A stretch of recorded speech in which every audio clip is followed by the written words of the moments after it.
Alright, so I'm here in Blender, and I've got the fossil skull of what I think is a prehistoric dolphin, called something like Isminia panamensis. Don't ask me whether I'm right about that, I don't know the pronunciation, but it comes from the Smithsonian. It's a CC0 3D scan, and I'm thinking I want to use my Afterglow lighting tools to try and light it. And this is why I made the lighting tools. So let's say I wanted to get a cool render with this. First of all, there's nothing happening in the scene, but I could go Shift A, Light, Area, and cool. Okay, fine, bit boring. Maybe for very basic illustration purposes and a technical paper, that might be fine, because, you know, sometimes less is more with lighting, but it's just not that interesting. Okay, so I'm going to pick a form of lighting. I could do a studio environment, but I only need a studio cage, which is typically for a focus object. So this is a single object, even though it's technically two, but it's a single object which I want to focus lighting around. And we can see that in the thumbnails here, where we've got a sphere with lighting affecting it. I want to go for something a little bit dark. Studio cage 6 seems to be the darkest. Let's drag that in. And just to note, I've got my import settings set on link for the import method because I like to use my modular workspaces add-on to unpack, and it's good at doing that with linked collections. That's not essential. You can press Ctrl A and make instances real on any collection asset you import. That's just a side note. It's not super important. So with Studio Cage 6, these are physical objects that we've brought in, and I've got my object there in the center.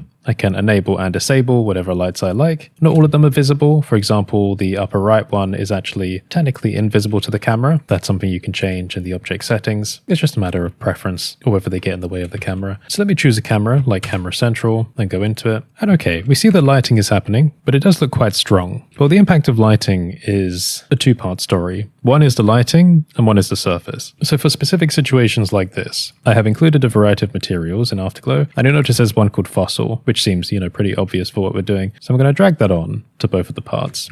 I'm going to hide overlays while I rotate this. Now, it's still a little bit difficult to interpret, but part of that is the nature of the fossil shape itself. One thing I like about this material is it sort of tries to simulate rock-like details, but you'll notice that the details may or may not be appropriate for the scale. But keep in mind that if you do make changes to the scale of the object, press Ctrl A and apply the scale, and then the scale of the details will reapply to the object. Now, these studio cages, you can move the camera around within reason. They are designed with certain angles in mind. Likewise, we can choose different light objects and increase or decrease their influence. So what I'm going to do is try and get a bit of a close-up, but I might think, you know what, there's so much like random detail going on, I want to remove the floor light, so we've got only one source, this time coming from above. Maybe I'll add a tiny bit of volume. Volume isn't just for making things look good. Having the fade off of the light can also help to highlight things like the silhouette. And also with that backlight selected, I can press R and X and turn it into a bit of a rotational rig if you like. You can actually disable its influence on the volume as well in the object camera ray settings. But again, that's all optional. Having a little bit of volume here is interesting because, like I said, the skull comes from that of a prehistoric dolphin. It almost makes it feel a bit like it is in the water,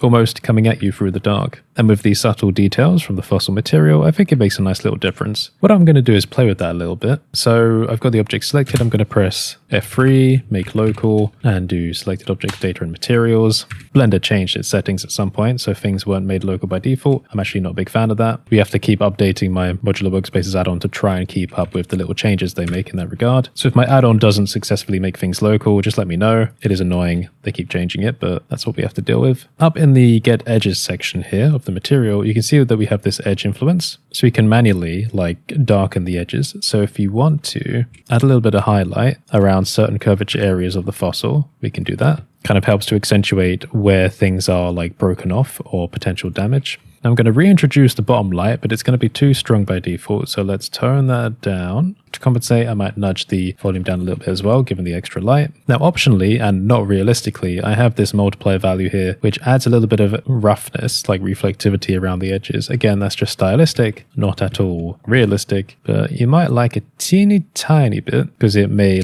give the rock/stone a slightly polished look. And additionally as well, we have a general ambient occlusion influence. So you can see how the top area here darkens. It's a bit more of like a concave area. So that would make more sense. In addition to that, we can recolor the inner ambient occlusion cool areas. So we can turn that down and also brighten up the outer areas. So again, all these options that are designed to help you choose and accentuate different areas of the mesh. Now I've turned off the volume again, so we get a much cleaner shot. And I'm looking at this thinking, okay, with these combinations of materials and this lighting, we can communicate the boundaries of details and do it in an interesting way. It looks cool. And with the amount of control, it kind of lets you decide, do you want to be realistic in the presentation, or do you want to push the limits a bit just for the sake of getting a nice render? So I think this is a nice combination for the material for making it look good. Again, if you want to play with this, Afterglow is available on Gumroad and Superhive. Let's try a slightly different lighting setup. I really like this, so I'll save it, but let me delete the Studio Cage 6 presets here. Maybe I'll keep one of the cameras that I'm using. Let's drag in 9 and workspaces I will unpack. So this is interesting. There's slightly more color in this, given that with the lighting options in Studio Cage 9, I have left in a little bit of color. That is, again, subjective. Like, you may or may not like the extra color being in there. But also, looking down in the corner here, we can see that there are more lighting options in terms of the objects. So I can start disabling things. Maybe I like a little bit of a highlight, or maybe I want to get rid of that and just have like the upper and a front one. And I think there is something nice about having a little touch of color. There is something a little bit bluey, which maybe might be reminiscent of the ocean or the sky or something like that. And the brown may be, you know, a representation of the mud or dirt or rock, sediment, etc. So sometimes maybe color can go a long way in trying to like communicate an emotional story about something. So I quite like it. And remember, the materials are procedural, so they react dynamically, meaning that if I intersect these parts, you can see that the darkening tries to compensate. It's not just lighting, it is ambient occlusion as well, trying to describe shadowing around where geometry is coming in close proximity to itself. Well, not itself, rather its neighbors. What else can we try? Let me give us a bit of a dark template. Let me go to light shapes in Afterglow, geometries. Let's get a light shape faded ring. Now I want to see it. And how annoying, Blender. Thank you for making absolutely everything impossible to modify instantly. Let's try append. There we go. That's better. So take that as a note. Only append individual objects, but try linking collection assets. Again, I apologize for the confusion of the different import methods. It used to be perfect, and then they made changes. So with this, we end up with an interesting rig in some way. Let me show you the ring so you can actually see what's happening. Not all of the ring has emissive light coming off of it. We can actually control the amount with a color ramp in the shader editor, but because it's a physical object, it means that we can kind of animate it rig-wise in a really interesting way. See how I can basically move the fossil through it, rotate it in any direction. So I can, if I really wanted, let's say I go locally, spin it around on the Z-axis, so then I am rotating the light around it as like a central pivot, and we can do that any way we want. That's really interesting. Maybe I'll scale it up a bit and try that with more of the fossil in the influence. Scale it back down again to focus around a particular area, go to global, and just tilt it side by side. That's a different approach. And again, because we have a color ramp and it is plugged into the color of the emission, we can take advantage of that to get color variety. Now, again, this is just creative freedom at the moment, but let me increase the strength of that. And you'll see that now we have this kind of animatable color going on. And that is stylistically quite interesting. Maybe I will parent the jaw to the head, parent the light to the head, and from here, we can rotate the head and look around with this new, almost saved lighting preset in a way. It's not really a preset, we've just kind of more locked the lighting to the object. Now maybe let's recombine things. Let's add a bit more lighting from Studio Cage 9 again, and now we have something very complex, and again, obviously quite difficult to achieve with regular lamp objects alone. I think that's really quite interesting. I've used different methods in the past of trying to get color variations like this, especially when doing the geometry proximity method